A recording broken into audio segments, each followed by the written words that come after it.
Hi ನಮಸ್ಕಾರ ಎಲ್ಲರಿಗೂ ವೈಶಾಲಿ ಚಾನಲ್ಗೆ ಮತ್ತೊಮ್ಮೆ ಸ್ವಾಗತ.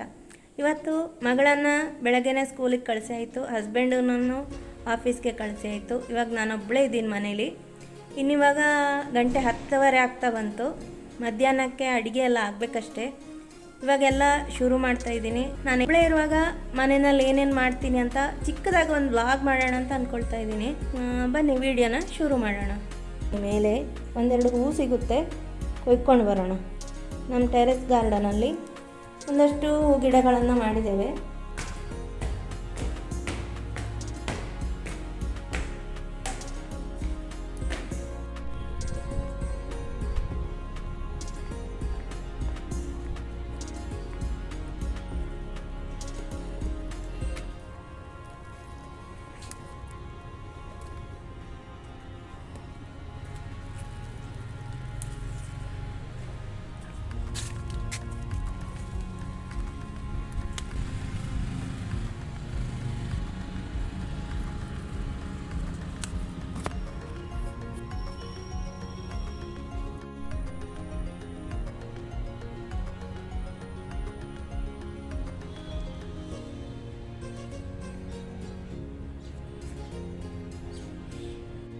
ಇದೇ ನಮ್ಮ ಟೆರೆಸ್ ಗಾರ್ಡನ್.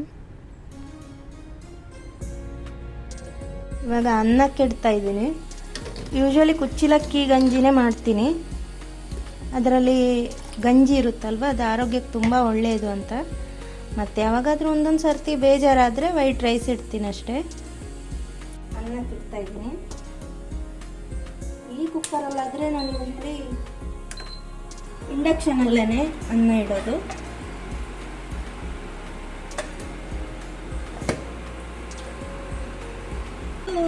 ಬೇಕಾದರೆ ಇಲ್ಲಿ ಸ್ಟೀಮ್ ಹೋಗೋ ತನಕ ಕಾಯ್ಬೋದು. ನಾನಿವಾಗಲೇ ವಿಸಿಲ್ ಹಾಕ್ತಾ ಇದ್ದೀನಿ. ತೆಂಗಿನಕಾಯಿ ಇಲ್ಲದೆ ದಕ್ಷಿಣ ಕನ್ನಡದವರಿಗೆ ಅಡುಗೆನೇ ಇಲ್ಲ.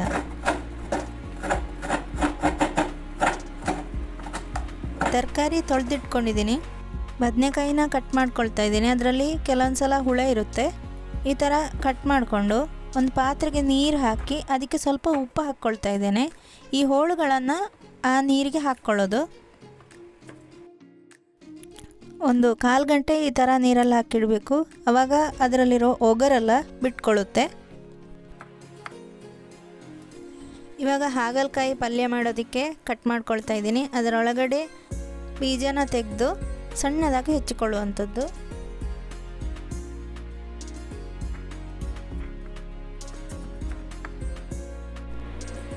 ಈ ಕಾಫಿ ಮೇಕರಲ್ಲಿ ಬೆಳಗ್ಗೆನೇ ಡಿಕಾಕ್ಷನ್ ಮಾಡಿ ಇಟ್ಕೊಂಡಿದ್ದಿದೆ.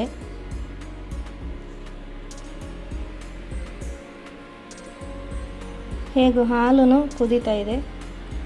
ಇನ್ನೊಂದು ಚಿಕ್ಕ ಲೋಟದಲ್ಲಿ ಸ್ವಲ್ಪ ಕಾಫಿ ಕುಡಿಯೋಣ ಅಂತ ಅನ್ನಿಸ್ತಾ ಇದೆ. ನಂಗೆ ಲೈಟ್ ಕಾಫಿ ಅಂದರೆ ತುಂಬ ಇಷ್ಟ.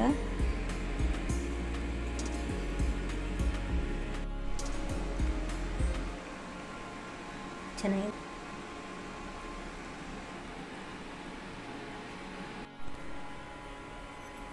ಈ ಹಾಗಲಕಾಯಿ ಪಲ್ಯ ಕಹಿಬಾರದೆ ಯಾವ ಥರ ಮಾಡ್ಬೋದು ಅನ್ನೋದು ನಾನು ಮುಂಚೆ ವಿಡಿಯೋ ಹಾಕಿದ್ದೆ. ಅದರ ಲಿಂಕ್ ಡಿಸ್ಕ್ರಿಪ್ಷನಲ್ಲಿ ಹಾಕಿರ್ತೇನೆ, ಚೆಕ್ ಮಾಡ್ಕೊಳ್ಳಿ.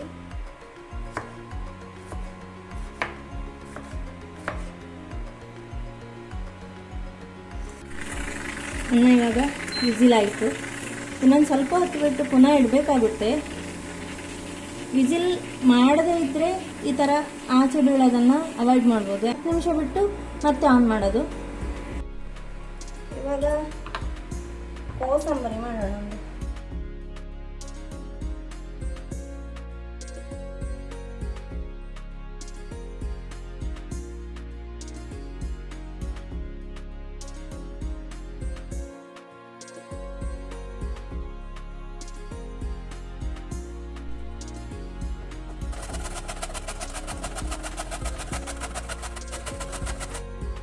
ಈ ಥರ ಗ್ಲೌಸು ಇದರಲ್ಲಿ ಅಮೆಝಾನಲ್ಲಿ ಸಿಗುತ್ತೆ. ತರಕಾರಿ ಕಟ್ ಮಾಡೋದಲ್ಲ ಇದನ್ನು ಯೂಸ್ ಮಾಡ್ಬೋದು. ಕೈಗೆ ಯಾವುದೇ ಏಟಾಗಲ್ಲ. ನೋಡಿ, ಈ ಥರ ಲಾಸ್ಟ್ ಪೀಸ್ ಬಂದಾಗ ನಮಗೆ ಇಲ್ಲಿ ಕೈಗೆ ಏಟಾಗೋ ಚಾನ್ಸ್ ಜಾಸ್ತಿ ಇದೆ. ನನಗೆ ಎಷ್ಟೊಂದು ಸರ್ತಿ ಆಗಿತ್ತು, ಸಿಪ್ಪೆ ಎದ್ದೋಗಿತ್ತು, ರಕ್ತ ಹೋಗ್ತಾ ಇತ್ತು. ಇದು ಏನೂ ಆಗಲ್ಲ, ಭಯನೇ ಇಲ್ಲ. ಎಲ್ಲನೂ ತುದ್ದಾಯಿತು. ಒಂದು ಚಿಕ್ಕ ಬೌಲ್ಗೆ ಹಾಕ್ಕೊಳ್ತೀನಿ.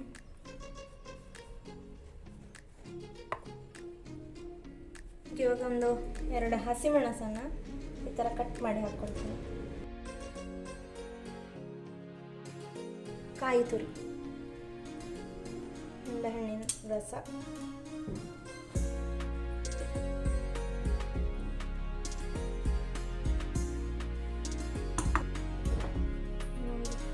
ಪುಡಿ ಉಪ್ಪೇನೆ ಹಾಕ್ಬೇಕು ಇದಕ್ಕೆ. ಇವಾಗಲೇ ಒಂದು ಸರ್ತಿ ಚೆನ್ನಾಗಿ ಮಿಕ್ಸ್ ಮಾಡ್ಕೊತೀನಿ.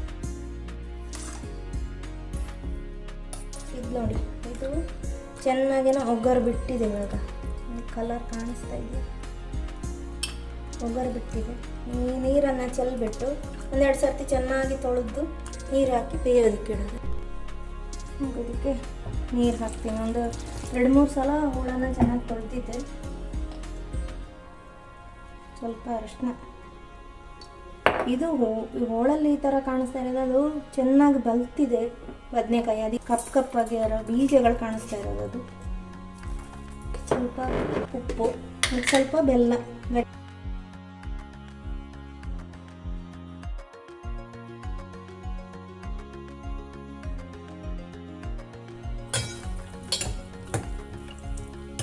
ಅದಕ್ಕೆ ಇಂಪಾರ್ಟೆಂಟು ಹುಣಸೆ ಹಣ್ಣು. ಯಾಕಂದರೆ ಬದನೆಕಾಯಿ ಒಗರು ಬಿಟ್ಕೊಳ್ಳುತ್ತೆ. ಅದಕ್ಕೆ ಇಂಪಾರ್ಟೆಂಟ್ ಇದು.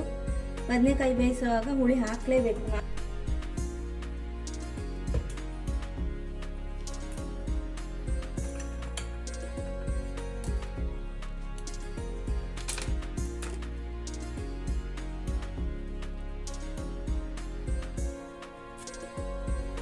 ಬದನೆಕಾಯಿ ಸಾಂಬಾರು ಮಾಡೋದಕ್ಕೆ ಮಸಾಲೆ ತಯಾರು ಮಾಡೋಣ. ಒಂದು ಚಿಕ್ಕ ಬಾಣಲೆಗೆ ಎಣ್ಣೆ, ಕೊತ್ತಂಬರಿ ಬೀಜ, ಜೀರಿಗೆ, ಉದ್ದಿನಬೇಳೆ, ಮೆಂತ್ಯ, ಇಂಗು ಹಾಕಿ ಚೆನ್ನಾಗಿ ಗೋಲ್ಡನ್ ಬ್ರೌನ್ ಆಗೋ ತನಕ ಫ್ರೈ ಮಾಡಬೇಕು. ಆಮೇಲೆ ಇದಕ್ಕೆ 2 ಒಣಮೆಣಸನ್ನು ಹಾಕಿಕೊಳ್ತಾ ಇದ್ದೇನೆ. ಅದಾದಮೇಲೆ ಚೆನ್ನಾಗಿ ಫ್ರೈ ಮಾಡಬೇಕು. ಫ್ಲೇಮ್ ಆಫ್ ಮಾಡಿಬಿಟ್ಟು 4 ಕರಿಬೇವಿನ ಸೊಪ್ಪನ್ನು ಕೂಡ ಹಾಕಿ ಚೆನ್ನಾಗಿ ಫ್ರೈ ಮಾಡಬೇಕು. ಸಿಂಕಲ್ಲಿ ಪಾತ್ರೆಗಳು ತುಂಬಿತ್ತು, ಇವಾಗ ಅದನ್ನು ಕ್ಲೀನ್ ಮಾಡ್ತೀನಿ.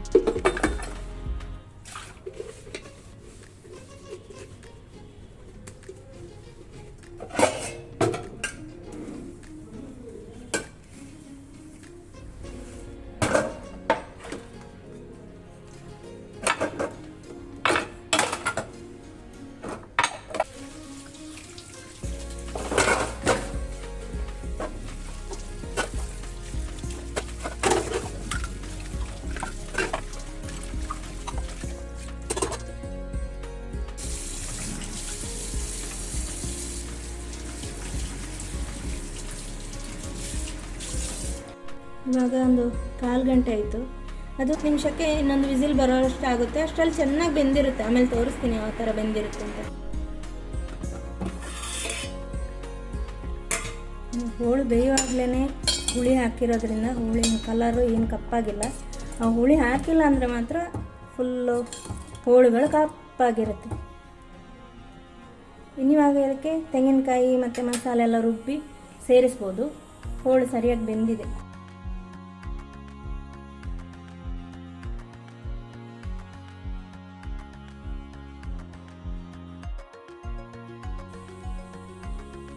ಇಲ್ಲಿ ನಾನು ಹೋಳಿಗೆ ಹುಳಿ ಹಾಕಿರೋದ್ರಿಂದ ಈಗ ರುಬ್ಬುವಾಗ ಹುಳಿ ಹಾಕ್ತಾ ಇಲ್ಲ.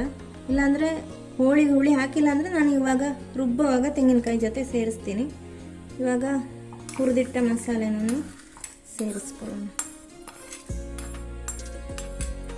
ಜಾರಿಗೆ ಸ್ವಲ್ಪ ನೀರು ಹಾಕಿ ನುಣ್ಣಗೆ ರುಬ್ಕೋತೀನಿ. ರುಬ್ಬಿ ಆಯಿತು. ರುಬ್ಬಿದ ಮಸಾಲೆನ ಇದಕ್ಕೆ ಹಾಕ್ಕೊಂಡು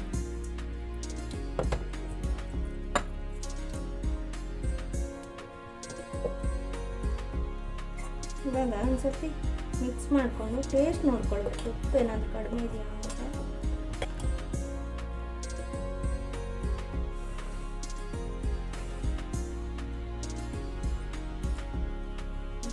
ಎಲ್ಲ ಕರೆಕ್ಟ್ ಇದೆ. ಅಷ್ಟರಲ್ಲೇ ಇದಕ್ಕೊಂದು ಒಗ್ಗರಣೆ ಹಾಕೊಳ್ಳೋಣ.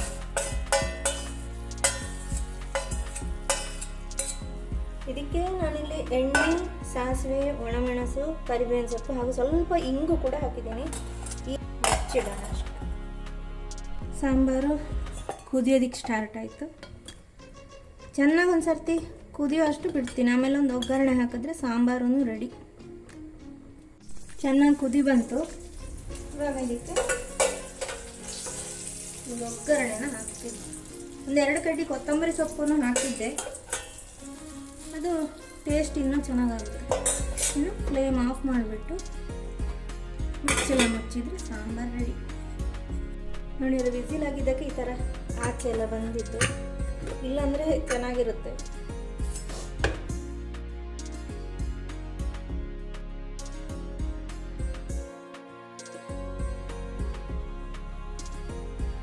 ಇನ್ನು ಈ ಗಂಜಿ ನೀರನ್ನು ತೆಗೆದು ಸಪ್ರೇಟ್ ಮಾಡ್ತೀನಿ. ಈ ಗಂಜಿ ನೀರನ್ನು ತುಂಬ ಸುಸ್ತಾದಾಗ ಕುಡಿಬೋದು.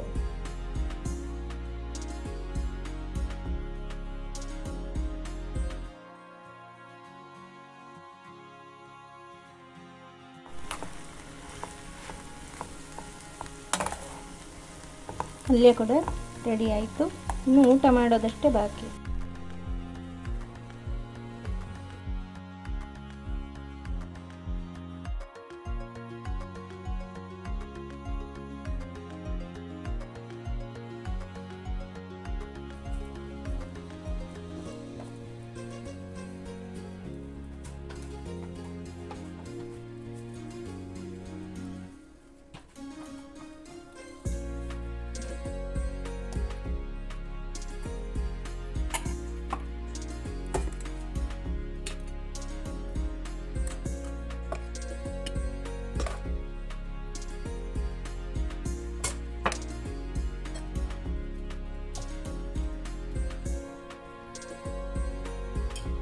ಇದು ಇವತ್ತಿನ ನನ್ನ ಮೀನು.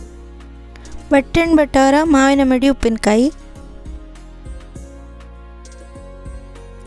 ಇದು ಅವರ ಹೋಮ್ ಪ್ರಾಡಕ್ಟ್. ಡೀಟೇಲ್ಸ್ ಏನಾದರೂ ಬೇಕಂದರೆ ಡಿಸ್ಕ್ರಿಪ್ಷನ್ನಲ್ಲಿ ಹಾಕಿರ್ತೇನೆ, ಚೆಕ್ ಮಾಡ್ಕೊಳ್ಳಿ.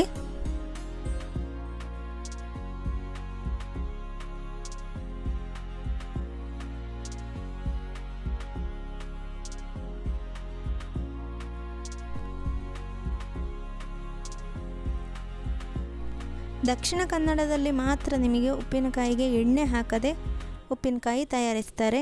ಬಾಕಿ ಎಲ್ಲ ಕಡೆನಲ್ಲೂ ಎಳ್ಳೆಣ್ಣೆ, ಸಾಸಿವೆ ಎಣ್ಣೆಲ್ಲ ಬಳಸ್ಕೊಂಡೇ ಉಪ್ಪಿನಕಾಯಿ ತಯಾರಿಸ್ತಾರೆ. ಇದಕ್ಕೆ ಯಾವುದೇ ಪ್ರಿಸರ್ವೇಟಿವ್ಸ್ ಹಾಕಿರಲ್ಲ. ಮಾವಿನ ಮಿಡಿ ಉಪ್ಪಿನಕಾಯಿಗೆ ಮಾವಿನ ಮಿಡಿ ಉಪ್ಪಿನಕಾಯಿನೇ ಸಾಟಿ.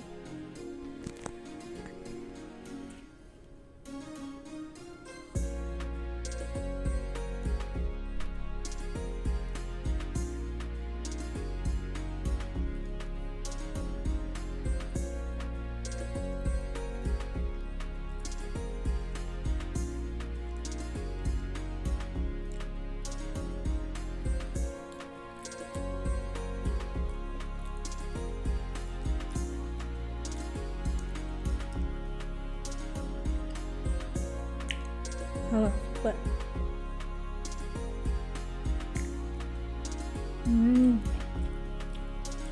ಉಪ್ಪಿನಕಾಯಿ ಸೂಪರ್ ಇದೆ. ಇನ್ನು ಫ್ರೀ ಟೈಮ್ ಸಿಕ್ಕಿದಾಗ ಈ ಥರ ಪೆನ್ಸಿಲ್ ಡ್ರಾಯಿಂಗ್ಸ್ ಮಾಡ್ತಾ ಇರ್ತೀನಿ. ಇದೊಂದು ಚಿಕ್ಕ ಹವ್ಯಾಸ. ಇದು ಇವತ್ತಿನ ಪೆನ್ಸಿಲ್.